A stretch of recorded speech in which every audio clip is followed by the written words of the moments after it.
to the Birth and Potty podcast. This is Bethany again. I have a lovely guest here today. She's a doula and a mom of Four. That's what I was thinking. She's been a doula for 4 years. You're also a bereavement doula and a childbirth educator and now a student midwife. So I'm really excited that our community is going to have you as a midwife too. We really need more midwives. So we've worked together a lot at the Birth and Wellness Center of Arlington. So welcome to the show, Gail. Thank you. It's good to be here. I know you've had a busy week too, 4 births in 4 days. So I really appreciate you coming anyways and sharing. So tell us a little bit. I know everybody asks me, I'm planning a home birth or a birth center birth. Should I have a midwife and a doula? What's the difference? All that kind of stuff. Can you tell us a little bit about that? Yeah, I get that question a lot too. Why would I need a doula if I have a midwife? Right. It is important to have a doula because that doula is there with you the whole time and takes care of you. So when you go into labor, you don't go straight to the birth center. You don't call your midwife to come. Your midwife doesn't come to your home immediately, but your doula will come as soon as you need her to. And she is there to physically take care of you. So your doula is the one that's doing the hip squeezes and reminding you to drink and reminding you to go to the bathroom and getting you into different positions that are going to help you with getting your baby here. So that's what a doula is doing. And your midwife needs to be able to pay attention to the big picture and see how you're progressing and see what needs to be done and watching for any kind of medical issues that are coming up. And they work together beautifully.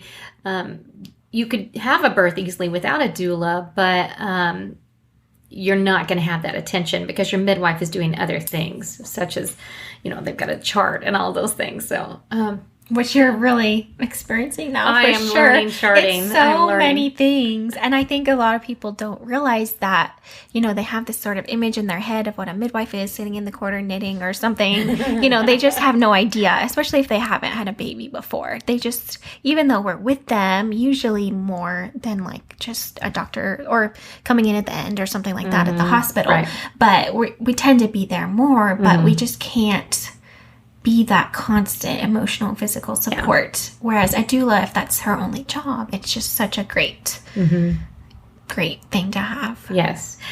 I'm beginning to see now. When I first started my student midwifery program, I'm doing just observations, and my job was to switch from doula mode to midwife mode.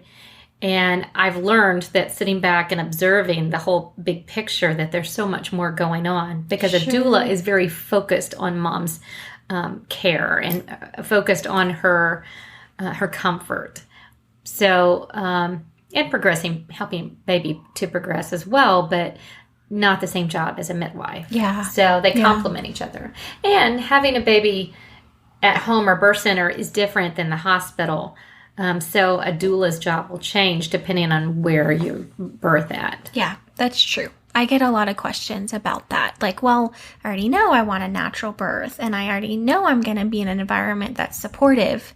Do I really need a doula? And especially for first-time moms, first time having a natural birth and VBACs, I'm like, please get one. Because you just don't know what to expect. You don't know if it's going to be a long labor short labor or a long early labor where you're going to be tired by the time you're in active labor. Exactly. Your partner might be tired. Yeah. It's just nice to have that partner support. Has been working all day. They may need to go have dinner or, step out and just spend a few minutes out the bathroom, things like that, where mom still needs that constant support.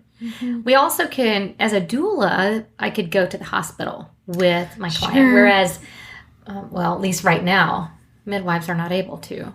So that is a nice thing right now. I know in the past, midwives have been able to go as well, but that's true. It's interesting times, and it's really all the more nice to have a doula. That's so true. In case someone needs a transfer. Yeah. That's a good point. So, midwives and doulas definitely have different roles. How do you feel like they work well together? Some people are like, concerned about that or taking the place of the partner? Like, how do you feel like that all works together? That's a good question. I'm not sure that, every doula midwife relationship is a great one. I don't know. I have had nothing but respect and great interactions with the midwives I've worked with. I have enjoyed it very much. I don't know if everyone is like that, but I'm very interested. So I try to learn from every midwife that I've been with, that I've worked with. So it's been a learning experience all along for me. I didn't even realize I was going to be a midwife when I first became a doula, but I was so fascinated and I learned, and I tried to step in as a subservient role to take care of my client, but also help the midwife to do whatever she wants me to do as well. So although the client is of course, your main who priority. I'm working for, but we're a team. We're a birth team. Yeah. So I try to meet with them ahead of time and everybody get on the same team and work together. Typically, I think it's fantastic, the relationships that we have together. I have talked to some midwives that are like, I'm not sure about doulas because they kind of step in and do things, and I don't know if I want them to do that. And I think that they probably have not worked with enough doulas to know that you just tell them what you're expecting, and they're going to do it. That's because true. the midwife is going to call the shots at that point. That's true. So I have seen that. And some midwives haven't worked with doulas at all. And we work with one that has worked with very few doulas. So she's not quite sure what to do. So recently I worked with her in a student midwife role, and I said, your client has a doula. She's taking care of her. And she's like, you're right. I forgot. I don't have to hover over her. So it's a learning thing for all of us. Yeah, that's true. That's so true. I think I've definitely worked with midwives when I was a student that really just wanted, the midwife really wanted to be able to do everything and was concerned when the client had a doula. But now I feel like, especially if we can meet them ahead of time and know, like, be on the same page with the birth plan and know, if I can know, do you know spitting babies? Like, what is your strong suit? Or if I can get that in my mind, it's so nice when we're all at the birth together, especially if it's a long one, to be like, okay, this is what's happening. What's your idea? Let's all put it together and be like, okay, this is the plan. You're going to do this. You're going to do this. And we've all done that before. We've had a big marathon. Group. Like, we all have to work together to get it done and take turns taking naps. And I just love that. Like, it's when we're all working together to get this baby to come out at the way the family planned. Yes. It works really well, especially when you just need more ideas. And someone else that can help carry it out too, where, we want the midwives to be fresh and ready in case there's an emergency or anything difficult happens at the time of birth. So for me, when the doula can do the hip squeezes with every contraction or go to the sideline release where it takes like 30 minutes on each side, and she can do that, and I can focus on heart tones and is her blood pressure normal, and making sure everything's going the right direction. It's just so nice. Yeah, it really is. I agree. Even as a student midwife, watching other doulas come in and thinking exactly the same thing. So I just, between those two roles, I've been able to see more of the benefit of each. So yeah, totally. So doulas, I know they are labor support, and I started as a doula too. I had no plans whatsoever of becoming a midwife. I didn't even know midwives existed or people were doing home births or anything when I first started. So how do you help prepare families before the labor, like prenatally, depending on their birth plan? If they're planning a natural birth, how do you help them prepare for that? We start off by just doing a basic interview, a consultation, where we kind of get to know each other. That's usually where they choose if they want to hire me or maybe look for a different doula, because everybody needs to click. And so if I'm not your doula, there's somebody else out there. So we can find you somebody else. So, that's the key, is making sure it's a good relationship. After that, we try to communicate through phone calls, text messages. It kind of depends on how early I'm hired. If I have plenty of time, I can, build that relationship through different ways. But I always try to meet with the couple, usually at their home, sometime before, by about 7 months or so that we can sit down and create a birth plan. So it's a big thing. I want them to have their desires. I want them to know. Typically, before they can create a birth plan, they kind of have to know what their options are, and they have to understand what birth is all about, depending on where they're giving birth. So education is key. So I always really encourage them to get educated. So I teach classes monthly, and so a lot of my doula clients will take my classes, but doesn't matter where they take classes, as long as they get some classes in, that's important, and understand what all's going to happen so that they can make these educated choices for what they want. Mm-hmm. So that is what we, when we'll meet is after those classes, and then we'll sit down and say, okay, let's talk about these things. What do you want out of your birth experience? What do you want it to look like? What do you want it to feel like? Imagine, what do you want it to sound like? Do we want music? Do we want a diffuser with oils? Do we want, dark room, or whatever is your preference? Let's talk about this, and we'll get it down on paper. And that gives me a chance to get to know them and go over comfort measures and things like that to know what's going to work for them and what they're expecting. And then pre-COVID, I used to go with them to their 36 or 37 week appointment so that we could have a team meeting. And that would be with an OB if they were a hospital birth, or their midwife, whoever there is on their team. And we would just kind of all get on the same boat, kind of talk about things. Yeah. And then that last month, we talk at least once a week, sometimes many times a week, just depending on if it's a first-time mom and how many questions, or if she has any issues that we need to talk about. So that's how we build relationships, is just through time and spending time together. And that's kind of way. And then I'll go visit them afterwards at least once, sometimes twice, and I could do breastfeeding support that way with them. Yeah. So by the time the babies come and I come back to visit them at their house, we're like best friends. Yeah, totally. You're part of the family. Facebook family group. Yeah, totally. So I love those appointments where you go and hold the baby and take pictures, and those are the best. Yeah, absolutely.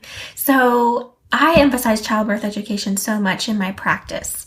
And I think a lot of people, especially if they already know they're choosing a midwife, they're somewhat educated. They know they want a home birth or a birth center birth. They at least know they want a natural birth. But not everyone meets that goal for different reasons. What do you think helps families succeed in their out-of-hospital birth? What do you feel like really makes a difference? I think when something is normal, they know that this is supposed to happen this way. I think that helps a lot. It takes a lot of fear out of it. In my classes, we talk about everything. We talk about how great that first part is and how excited you are. And we talk about contractions get stronger and you get a little nervous about things and how we tense up. We talk about all of that. We talk about what if something doesn't go right and you have to go to the hospital. We talk about what to expect then. We talked about, we have a whole section on cesareans, so that if you did have to have a cesarean, this is what it looks like. So there's less fear there. So if they know everything that's going to happen, it takes away a lot of that fear, that unknown. So just being educated about things that are, that will happen to you for sure. And then things, a plan B and a plan C, that we know we have down on paper. But I think affirming them, letting them know, we talk about what are your fears? Sure. What are you most excited about other than holding your baby? I ask those questions in class. And it's always very interesting to hear what people say. And it's not just what I always think it's going to be. I'm scared of the pain. That's not ever what I hear. I'm scared of not, how am I going to handle it? How am I going to respond?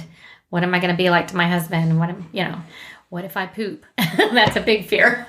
It's true. Everyone wonders about that. So those are the things that we talk through in class. And then I try to reiterate those things with my clients as well, and just go, okay, these are the things. Well, let's talk about these. What are your fears? Let's talk them out. Yeah. So. Yeah. And especially, I think a lot of women, they have an idea, especially lately, I think with the rise of birth photography. which is wonderful. Like, it's great for women to see other women, not just in stirrups in a hospital bed. I think it's so powerful and beautiful. But I also have noticed that a lot of women have this idea that they're going to hop in the tub and their baby's going to slide out. Yeah. And they just have no concept of, sometimes you have to work so hard to get a baby outside the hospital. Yeah. And dealing with those contractions and being active and things like that. How do you think, what do you think helps women to really kind of go up that mountain and come down the other side the way they want, like, and deal with those contractions and everything? Well, everyone's different, of course. Yeah, I'm trying to think of all my clients and what seemed to work the best for them. I mean, there are times where I kind of have to get in their face and go, look, this is your plan and you can do this. Your body is made for this. So I will recite these affirmations that I've told them before. Think of all the women that have done this. You're capable. You are stronger than you think you are. So I'll and we'll try something different. If they're crying, I'm like, you're probably in transition right now. You're really close. And I'll just remind them. Sometimes they'll look at me and go, you've told me that. You said Tell me something else. A long time ago that I'm close. But I just keep reminding them and try to be as positive as I can. Unless I know there's something else going on. If they're just getting tired out, we might rest on the bed for a while. Something else you said was how we get this great image of what birth is supposed to be like at home or birth center. And you think it's going to be so incredible. And it is. It's birth. Every birth is incredible. But sometimes I'll tell my clients, if you want to watch some YouTube videos, and I said, but make sure that the little heading doesn't say anything negative, because we don't want anything negative in your head for this spring. And if you have people that are telling you negative things, you need to tell them, right. I don't need to hear anything negative. That's so important. Yeah. But if you watch some of these and they're really beautiful videos, I said, you could strive for those. Those are, would be the ultimate for you that you would want. It may not go that way, but we can at least shoot for that as a goal, that this beautiful image that you have, and go for that. It may be a little longer than what is on there or harder, but you can do it. Right, so, right. Just lots of positivity and encouragement. And sometimes you have to kind of get in somebody's face and say, you've got this. Yeah. You're stronger than you think you are. Totally. So. Yeah, that's true. It's like, I tell my clients a lot of that too. Like, if someone's really negative about your birth plan, don't talk to them about it. You don't need to convince them or have their approval or anything like that. And yeah, it's just not helpful. And while still being flexible, like whatever path your birth takes, that's okay. Yeah.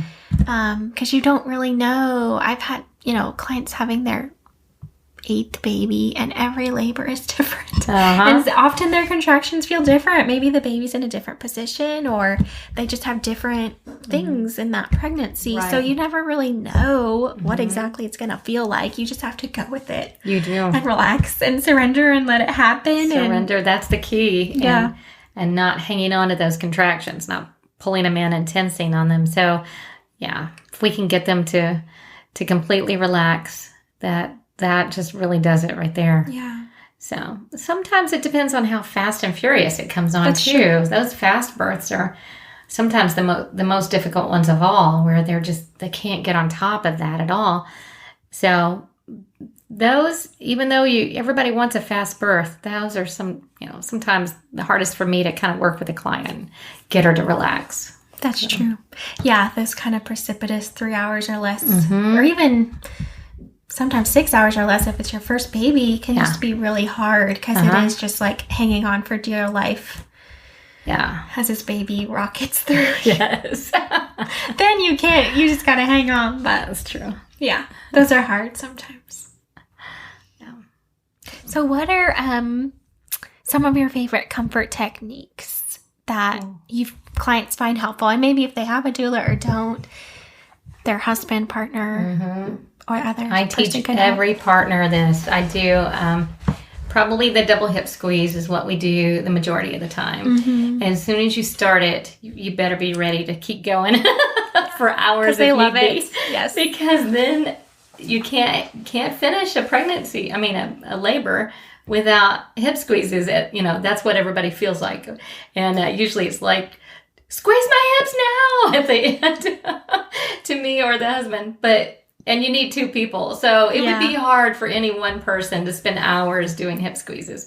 So, the dad and I usually will alternate between the two of us, and I'll hold her for a little bit and he will do the hip squeezes, and then we'll switch and do the other way. So yeah, those are definitely, that's the one thing that I always end up doing. Okay. I think I've only had 2 clients ever that didn't like them, and one started wanting them later. I think as baby was coming down, it changed, but another one, she didn't want to be touched at all, which is fine. Then at that point, we're hands off and just encouraging. But yeah, most women, that's the one thing. But outside of that, I use my rebozo a lot. I use it for sifting or belly lifts, or I even tie it in a knot and put it over the door frame and shut the door, and then we pull down on it for deep squats. Yeah. So I use that a lot. Just a cool wash rag. Yeah, the heat and cool sometimes is just the most amazing. Yeah. Birth ball, peanut ball. I use all of those. I love the peanut ball. It's like my favorite thing ever. It's so helpful especially if you really need to, help a baby come out. So for people who maybe, most people have heard of the exercise ball where it's just round and you sit on it, but can you tell us more about peanut ball stuff? Yeah, I have a new appreciation for peanut balls recently because I learned some new exercises that are not exercises, some positions is what I meant to say with it. So typically, if a mama is really tired and needs to rest for a little bit, it's not comfortable to just lay in the bed, and we want those legs open. So we will position that peanut ball just as close up in between her legs as we can and get that front leg up really high in front. And then let's see if she could rest for that way for a little bit. That way her pelvic area is still open. But some of the other things that we've learned with that lately is even knees together is a great way to get the pelvis to open, because it does, if your knees are together and your feet are out, it does help open that back pelvic area, depending on where baby's at inside.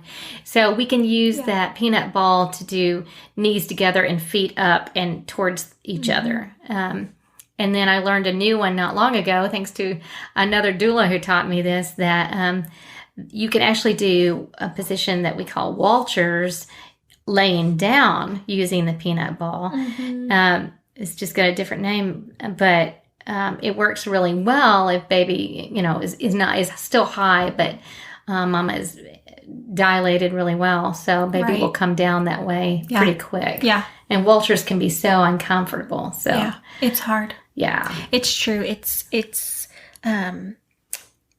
you can just support so many more positions with the peanut ball, and it is like how it sounds, just a big peanut. Huge peanut. That's right. And they can even, if the birth ball is too big for them to lay on the bed on hands and knees, the peanut ball is usually perfect because they can lay their head down on it and it kind of rolls gently, but not as much as the birth ball. So yeah, I love it too. Yeah.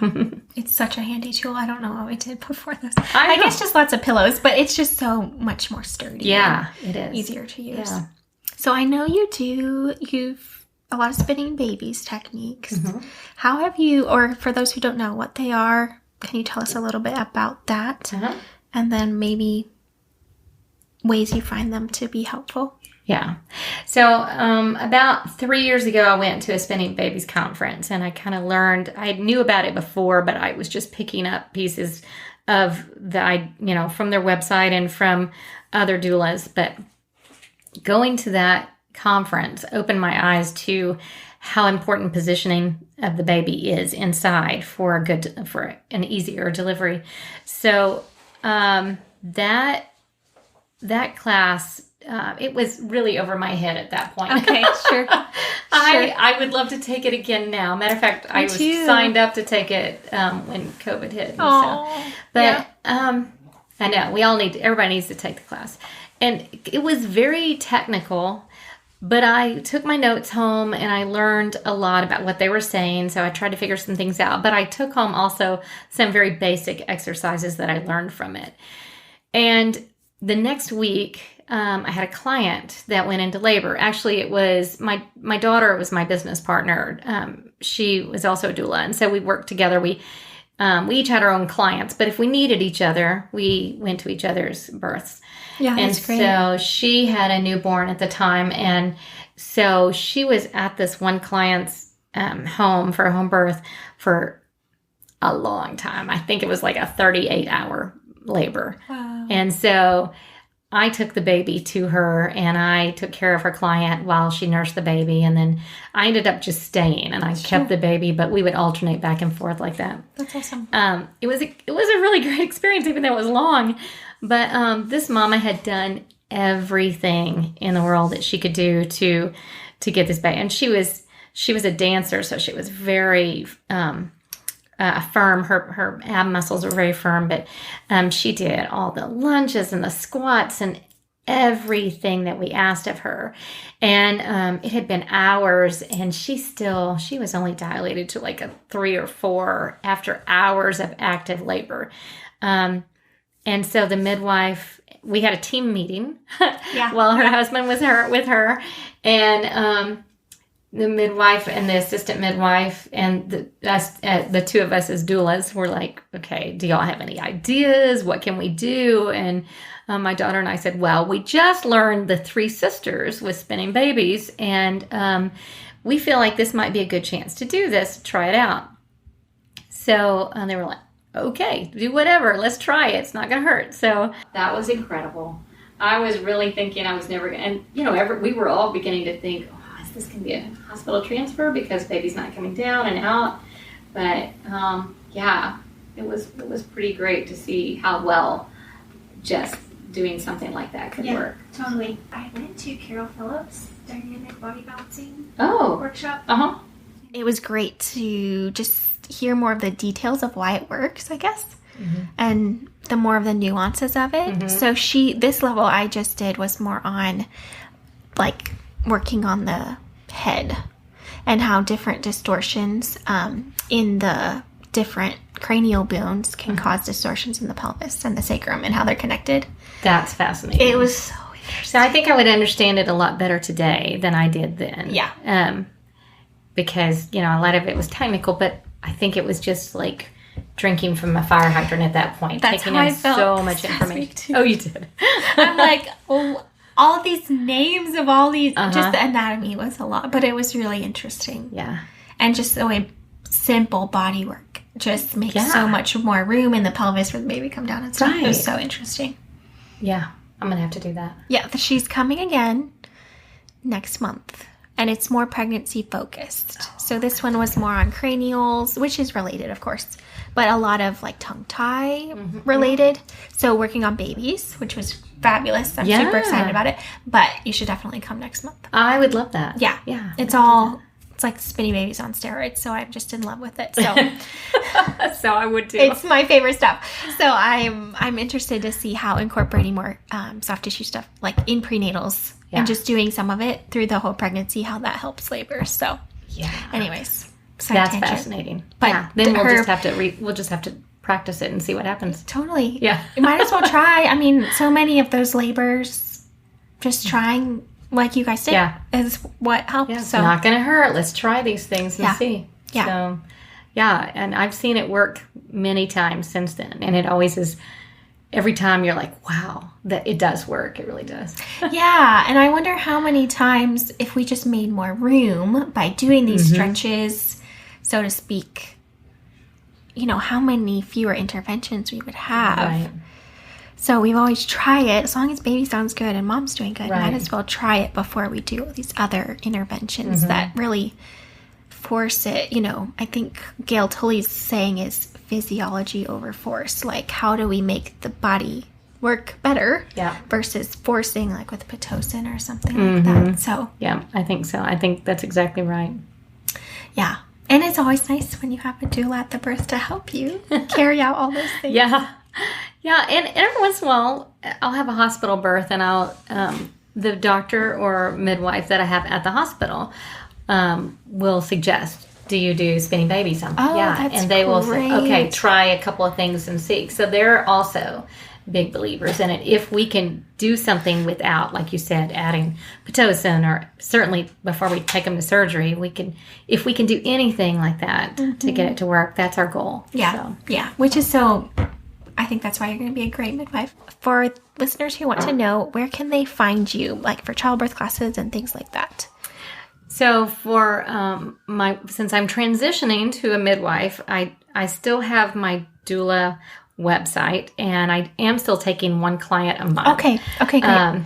And you can find that on allinthenestdoulas.com. Great, thank you. And then I'm usually at the Birth and Wellness Center of Arlington working as a student, but I also teach once a month. Typically once a month.